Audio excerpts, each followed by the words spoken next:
নিপুণ মানেই চারপাশে খুব পরিচিত ঘটনা বা গল্পকে ভিন্ন আঙ্গিকে উপস্থাপন। আশপাক নিপুণ মানেই স্রোতে গা না ভাসানো আর অনিয়মের বিরুদ্ধে দুঃসাহসী এক প্রতিবাদ। নাটক বা সিনেমার মাধ্যম ব্যবহার করে কেউ গল্প বলেন, আবার কেউ গল্প দেখান, কিন্তু আশফাক নিপুণ তার নির্মাণের মুন্সিয়ানা দিয়ে আমাদের খুব সহজেই গল্পের ভেতরে নিয়ে যান। সমাজের নানা অসঙ্গতি বা সমস্যা যা আমাদের খুব পরিচিত, সেসব বিষয় অসাধারণ নৈপুণ্যের মাধ্যমে তুলে ধরেছেন আশফাক নিপুণ। রোমান্টিক নাটকের জোয়ারের মাঝেও তার নাটকে ধর্মীয় সাম্প্রদায়িকতা, গুজব এবং সমাজে তার প্রভাব, প্রশ্ন ফাঁস, গুম ইত্যাদি নানা বিষয় উঠে এসেছে।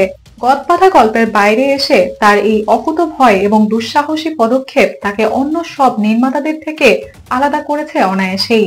নির্মাণের মঞ্চিয়ানা, ভিন্ন ধর্মী বস্তু, বাস্তবতার আলোকে লেখা কন্টেন্ট যা আমাদের সমাজ ব্যবস্থার নানা দিক অত্যন্ত সুনিপুণভাবে তুলে নিয়ে আসা আমাদেরই সামনে এবং দেশসেরা গুণী এবং দক্ষ অভিনয় শিল্পীদের চেনা ছকের বাইরে এনে অন্যভাবে তুলে ধরা, এসব নানা কারণেই তার নাটক বা টেলিফিল্ম বা ওটিটি কন্টেন্ট নিয়ে সবার মধ্যেই আলাদা একটা আগ্রহ লক্ষ্য করা যায়।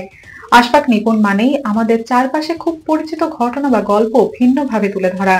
2018 সালে সামাজিক বাস্তবতার নিরিখে তার পরিচালনায় 3টি নাটক সোনালী ডানার চিল, ফেরার পথ নাই, কানামাছি ভৌ ভৌ প্রশংসায় এবং জনপ্রিয়তা পেয়েছিল দর্শকের কাছ থেকে। পাশাপাশি হালকা মেজাজের রোমান্টিক নাটক লায়লা, তুমি কি আমাকে মিস করো নামক নাটক উপহার দিয়ে প্রমাণ করেছিলেন তিনি সব ধরনের সাবজেক্ট নিয়ে কাজ করতে পারদর্শী।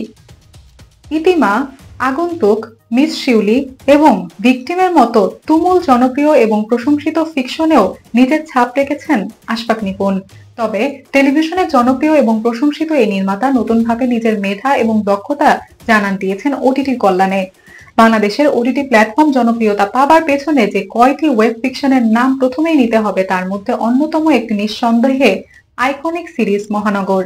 এই সিরিজ দিয়ে দুই বাংলায় হইচই ফেলে দেয়া আশফাক নিপুণ পরবর্তীতে কষ্টনীর, সাবরিনা, মহানগর 2 দিয়ে নিজের ছাপ রাখতে সক্ষম হয়েছেন বেশ ভালোভাবেই। নির্মাতা আশফাক নিপুণের প্রতিটি কাজই ভিন্ন গল্প বলে, তবে প্রতিটা গল্পই আমাদের জীবনের সাথে জড়িত গল্প।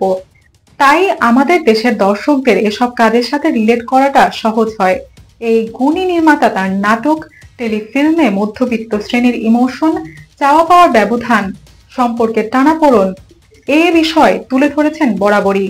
যদি ভুল না হয় তবে মহানগর 3 জিম্মি নামের দুটো ওয়েব সিরিজ নিয়ে হাজির হবেন তিনি শীঘ্রই।